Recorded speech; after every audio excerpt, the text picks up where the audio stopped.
சம்பளத்துக்குரியவர்களுக்கு ஒரு அறிவிப்பு. இந்தியாவில் மாத சம்பளம் பெறும் அனைத்து தனிநபர்களுக்கும் 2024-25 நிதியாண்டுக்கான 2025-26 மதிப்பீட்டு ஆண்டு வருமான வரி அறிக்கை ITR தாக்கல் செய்ய கூடுதல் நேரம் வழங்கப்பட்டுள்ளது. CBDT அறிவிப்பின்படி மாத சம்பளம் வாங்குபவர் உட்பட ஆடிட் செய்ய தேவையில்லாதவர்களுக்கு ITR தாக்கல் கடைசி தேதி 2025 ஆகஸ்ட் 31 இருந்து 2025 செப்டம்பர் 15க்கு நீட்டிக்கப்பட்டுள்ளது. இது எதனால் இந்த நீட்டிப்புன்னு பார்ப்போம். புதுப்பிக்கப்பட்ட ITR படிவங்களும் ஃபைலிங் வசதிகளும் வரித்துறை தளத்தில் தாமதமாக கிடைக்கப்பெற்று இருப்பது, ஃபார்ம் 26AS மற்றும் AIS-இல் தள்ளிப்போய் காணப்படும் TDS விவரங்கள் காரணமாக தவறு இல்லாத தாக்கல் செய்ய கூடுதல் கால அவகாசம் வழங்கப்பட்டுள்ளது.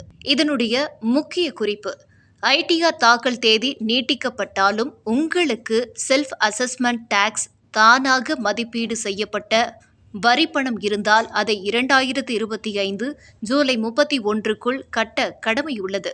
இல்லையெனில் செக்ஷன் 234A படி வட்டி விதிக்கப்படும். இந்த நீட்டிப்பு ரீஃபண்ட் வரி திருப்பிச் செலுத்தும் வட்டியில் நன்மை தரும்.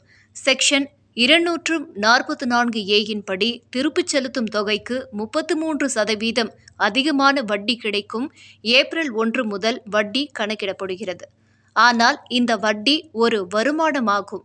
அதையும் ITR-இல் குறிப்பிடுவது கட்டாயம். நெக்ஸ்ட் தாமதமான தாக்கல் அண்ட் அபராதம் பற்றி பார்ப்போம். 2025 செப்டம்பர் 15க்கு பிறகு தாக்கல் செய்தால் வருமானம் ₹5 லட்சத்திற்கு மேல் உள்ளவர்களுக்கு ₹5000 அபராதம். வருமானம் குறைவாக இருந்தால் ₹1000 அபராதம் செக்ஷன் 234F கீழ் விதிக்கப்படும். பி லேட்டட், அதாவது மறுதாக்கல் செய்ய 2025 டிசம்பர் 31 வரை வாய்ப்பு உள்ளது. அப்டேட்டட் ரிட்டர்ன் தாக்கல் 2030 மார்ச் 31 வரை தொகுப்பாக அனுமதி உள்ளது. மேலும் கவனிக்க வேண்டியதை பார்ப்போம். இறுதி நாளில் போர்ட்டலில் தொழில்நுட்ப சிக்கல்கள் வராமல் இயர்லி ஃபைலிங் முன்கூட்டிய தாக்கல் செய்யுமாறு அரசு ஊக்குவிக்கிறது.